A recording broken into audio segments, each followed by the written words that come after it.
Hello friends, welcome to lecture number 3 of C plus plus series. आज के lecture में हम देखेंगे कि सी प्लस प्लस में वेरिएबल्स क्या हैं और उनकी कौन कौन सी टाइप्स हैं। इससे पहले ये बताना ज़रूरी है कि आपके पास दो तरह की प्रोग्रामिंग लैंग्वेजेस होती हैं। एक आपके पास स्टैटिक टाइप प्रोग्रामिंग लैंग्वेज होती है और एक आपके पास डायनेमिक टाइप प्रोग्रामिंग लैंग्वेज होती है। Static and dynamic. Static type programming language में जब भी आप कोई भी वेरिएबल डिक्लेयर करते हैं, जो भी वेरिएबल की वैल्यू है उसके अकॉर्डिंग आपको उसकी टाइप बताना पड़ती है। और डायनेमिक टाइप प्रोग्रामिंग लैंग्वेज में आपको सिर्फ वैल्यू देनी पड़ती है, आपको टाइप बताने की ज़रूरत नहीं होती, क्योंकि कंपाइलर खुद उसकी वैल्यू की टाइप समझता है और उसके अकॉर्डिंग वेरिएबल की टाइप खुद असाइन करता है। दूसरा क्वेश्चन यह है कि आपको वेरिएबल्स क्यों चाहिए। देखिए, जब भी हम प्रोग्रामिंग करते हैं तो प्रोग्रामिंग के अंदर हमें डाटा स्टोर करना पड़ता है, हमें कुछ ना कुछ वैल्यू स्टोर करनी पड़ती हैं और उन वैल्यू के साथ हम डिफरेंट फंक्शंस परफॉर्म करते हैं।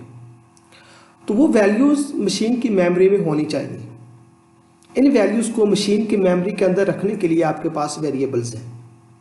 आप वेरिएबल्स के अंदर वो वैल्यू स्टोर करेंगे और फिर उन वैल्यूज़ पे आप कोई भी ऑपरेशन परफॉर्म कर सकते हैं। तो देखते हैं कि आपके पास वेरिएबल को डिक्लेयर करने का क्या तरीका है सी प्लस प्लस में। जब भी हम पहले डिस्कस कर चुके हैं, सी प्लस प्लस एक स्टैटिक टाइप प्रोग्रामिंग लैंग्वेज है, इसलिए जब भी आप किसी वेरिएबल को डिक्लेयर करेंगे तो सबसे पहले आप उसकी टाइप बताएंगे, उसके बाद आप वेरिएबल का नेम देंगे और उसके बाद अगर आपने उसको डिक्लेयर करना है, वैल्यू साइन नहीं करनी, तो आप आखिर में कॉलन लगा देंगे। लेकिन अगर आपने उसको वैल्यू भी साइन करनी है, उसके बाद आप इक्वल टू वैल्यू और आखिर में कॉलन। ये एक मैकेनिज्म है, यूनिवर्सल मैकेनिज्म है, जिसके थ्रू आप कोई भी वेरिएबल सी प्लस प्लस के अंदर डिक्लेयर कर सकते हैं या उसको वैल्यू दे सकते हैं। वेरिएबल का नाम लिखने में कुछ आपके पास रूल्स हैं, उन रूल्स को समझना लाजमी है। वेरिएबल के नाम में पहली चीज़ ये है कि आपका जो वेरिएबल का नाम है वो किसी डिजिट से, किसी स्पेशल कैरेक्टर से स्टार्ट नहीं हो सकता, बल्कि वेरिएबल का नाम या तो A to Z किसी कैरेक्टर से स्टार्ट होगा, स्मॉल अल्फ़ाबेट या कैपिटल अल्फ़ाबेट, या अंडरस्कोर से स्टार्ट होगा, और उसके बाद आपके पास कोई भी नंबर्स या अल्फ़ाबेट उसमें आ सकते हैं। जैसे मैं लेट से कहूँ एज एक वैलिड वेरिएबल का नाम है, अंडरस्कोर एज ये भी वैलिड है, कैपिटल एज ये भी वैलिड है, और इसके बाद लेट्स से 235 ये भी वैलिड है। तो इसमें रूल ये है कि आपके वेरिएबल का नाम या तो किसी अल्फ़ाबेट से स्टार्ट हो या अंडरस्कोर से स्टार्ट हो। दूसरा रूल ये है कि वेरिएबल के नाम में स्पेस नहीं आ सकती। अगर आपका कोई वेरिएबल है जिसमें मल्टीपल वर्ड्स आ रहे हैं, लेट्स से आप एक वेरिएबल रखना चाह रहे हैं माई नेम, तो इन दोनों को डिस्टिंग्विश करने के लिए आप इन दोनों के दरमियान अंडरस्कोर यूज़ कर सकते हैं, जो कि एक वेल नोन मैकेनिज्म है, जिसके थ्रू एक गुड प्रोग्रामिंग प्रैक्टिस है, जिसमें आप अगर कोई वेरिएबल जिसमें मल्टीपल वर्ड्स हों उनको अंडरस्कोर के थ्रू आप उनको सेपरेट कर सकते हैं। तो आइए हम देखते हैं कि वेरिएबल्स की कौन कौन सी टाइप है और उन टाइप में किस तरह की वैल्यू स्टोर होती है। तो पहले टाइप की जो आपके पास वेरिएबल की टाइप है वो है 4, जिसको हम कैरेक्टर भी कहते हैं। ये वैल्यू, इसका जो साइज़ है वो 1 बाइट है, यानी इसमें 8 बिट्स होती हैं, और ये आपके अल्फ़ाबेट्स या सिर्फ एक कैरेक्टर को स्टोर करने के लिए यूज़ हो सकता है। वो कैरेक्टर कोई भी हो सकता है। लेट्स से आप यहाँ पे एक character, let's say b is equal to x, तो ये एक आपने ऐसा कैरेक्टर डिफाइन किया है जिसका नाम b है, जिसकी टाइप 4 है और उसकी वैल्यू x है। याद रखिएगा, जब भी आप कैरेक्टर को कोई वैल्यू देखते हैं तो आप 2 कॉलम्स के दरमियान उसको वैल्यू देते हैं।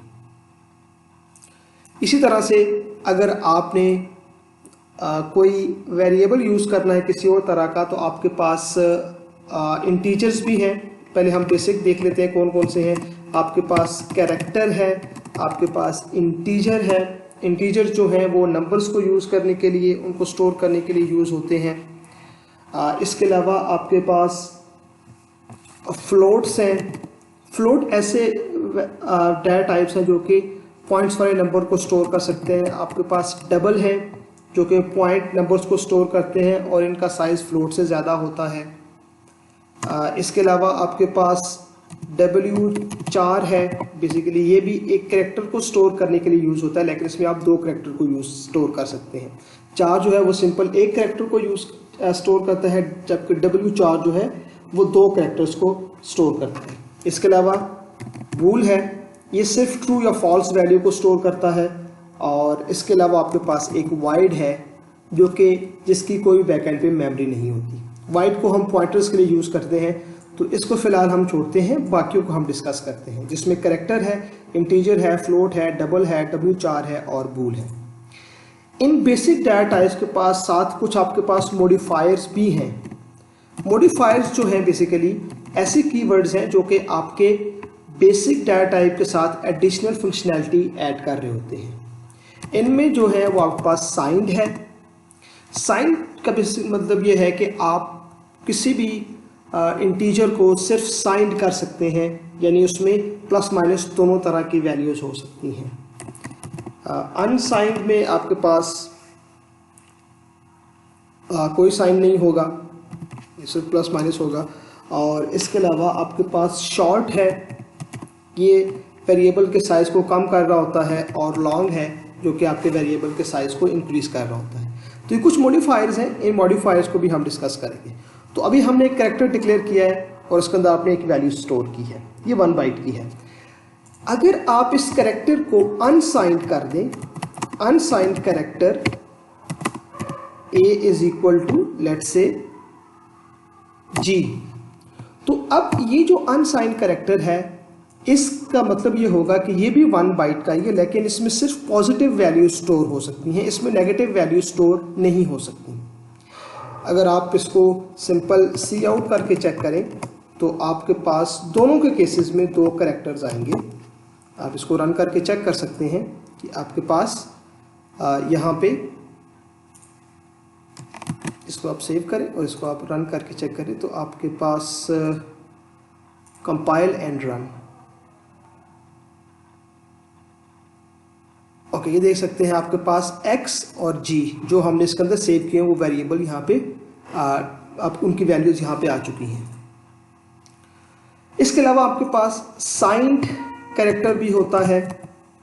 साइंड कैरेक्टर ये बेसिकली ऐसा आपके पास कैरेक्टर है जिसमें आपके पास साइन भी मैटर करता है, इसके अंदर साइन भी होता है, यानी इसमें प्लस और माइनस दोनों को मैटर कर सकता है, जबकि अनसाइंड आपको प्लस और माइनस को सेव नहीं कर सकता। इसकी डिटेल एग्जांपल इंटीजर को हम डिस्कस करते हुए देखते हैं कि किस तरह से साइंड और अनसाइंड काम करेंगे। तो अभी हम उसके बाद डिस्कस करते हैं इंटीजर्स को। इंटीजर के लिए आपको इंट की वर्ड है, उसके बाद आपके पास वैल्यू है let's say age is equal to 7।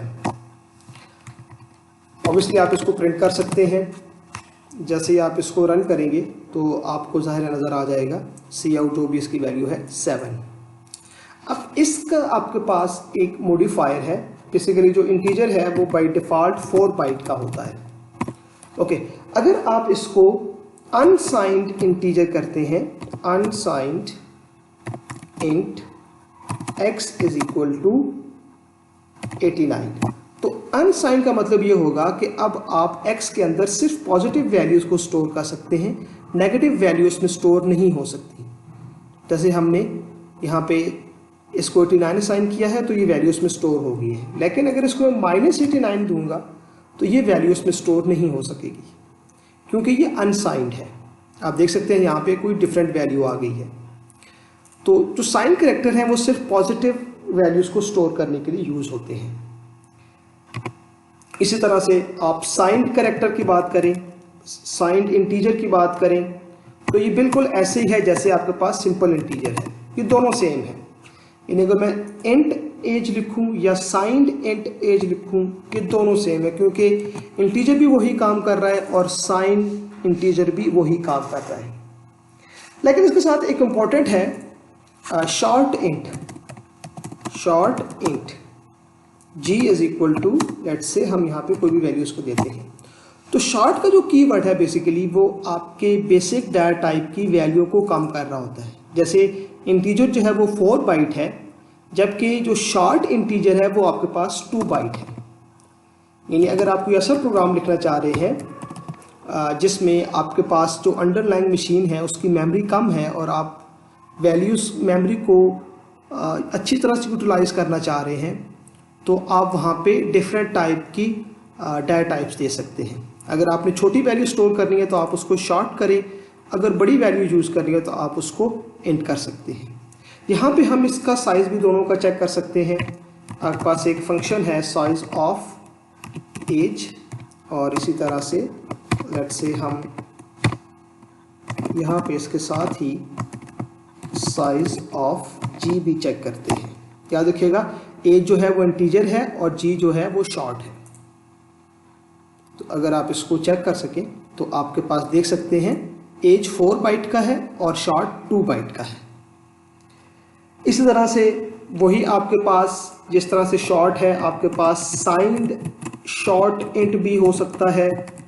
ये अगेन ये ऐसा इंट होगा जो कि 2 बाइट का होगा और वो दोनों पॉजिटिव और नेगेटिव वैल्यूज़ को सेव कर सकता है। इसी तरह से अनसाइंड शॉर्ट इंट हो सकता है।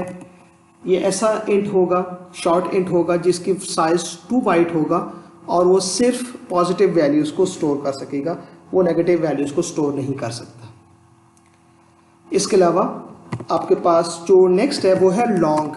लॉन्ग एक ऐसा कीवर्ड है जो कि आपके वेरिएबल की वैल्यू उसको साइज को इंक्रीज कर रहा होता है। लेट्स लॉन्ग इंट कुछ भी कह सकते हैं। एज ऑलरेडी डिफाइन है, आप दोबारा डिफाइन नहीं कर सकते। h is equal to 567। तो अगर आप h की साइज चेक करें तो इसका साइज जो है वो इंक्रीज हो चुका होगा। बेसिकली ये इंक्रीज तो नहीं होगा, वही होगा, आप इसको चेक कर सकते हैं। लॉन्ग इंट 4 बाइट, ठीक है, ये 4 बाइट का ही है। लेकिन अगर आप इसको कहेंगे लॉन्ग इंट तो ये अब 8 बाइट का हो जाएगा। तो बेसिकली अगर आप उसको देखें तो जो लॉन्ग इंट है और सिंपल इंट ये दोनों सेम है। यानी इंट भी 4 बाइट का है, लॉन्ग इंट भी 4 बाइट का है, लेकिन लॉन्ग इंट जो है ये आपके पास 8 बाइट का होता है। इसी तरह से आप साइंड लॉन्ग इंट कर सकते हैं। ये आपके पास साइंड नंबर्स को स्टोर कर सकेगा। ये आपके पास अनसाइंड लॉन्ग इंट हो सकता है जो कि सिर्फ पॉजिटिव वैल्यूज़ को स्टोर करेगा, और लॉन्ग इंट को हम पहले डिस्कस कर चुके हैं। इसी तरह से हम अनसाइंड लॉन्ग इंट कर सकते हैं। इसको भी आप चेक कर लेंगे, अगेन आपके पास 8 बाइट का आएगा और सिर्फ पॉजिटिव वैल्यूज़ को स्टोर करेगा। इसी तरह से हम साइंड इंट लॉन्ग इंट कर सकते हैं। ये आपके पास बेसिकली 8 बाइट की वैल्यूज़ को ही स्टोर करेगा। उसके बाद आपके पास जो नेक्स्ट है वो आपके पास है बेसिकली फ्लोट। फ्लोट जो है ये आपके पास एक ऐसी डाटा टाइप है जो कि पॉइंट्स वाले नंबर को स्टोर कर सकती है। इसको लिखने का तरीका ये है float x is equal to 99.8। तो अब ये इंटीजर जो है वो पॉइंट्स वाले नंबर को स्टोर नहीं कर सकता, जबकि फ्लोट जो है वो पॉइंट वाले नंबर्स को स्टोर कर सकता है। इसका जो साइज है वो आपके पास 4 बाइट है। आप इसको चेक भी कर सकते हैं।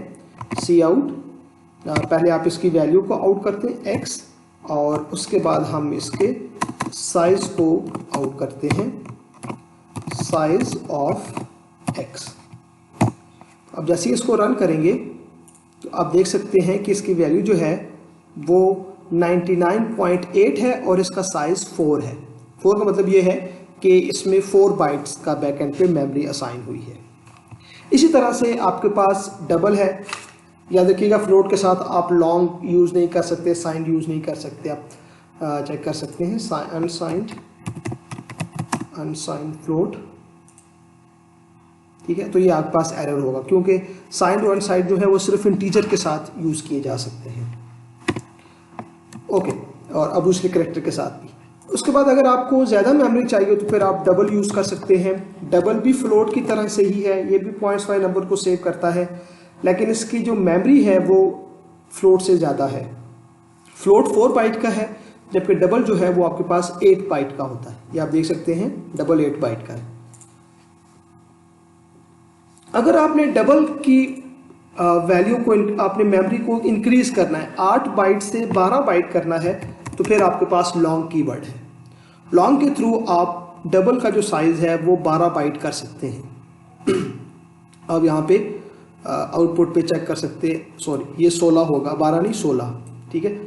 तो ये आपके पास अगर आप सिंपल डबल की वैल्यू चेक करें तो वो आपके पास 12 होगा, और जो आपके पास लॉन्ग डबल है वो फिर आपके, सॉरी ये 8 है, और लॉन्ग डबल आपके पास 16 है।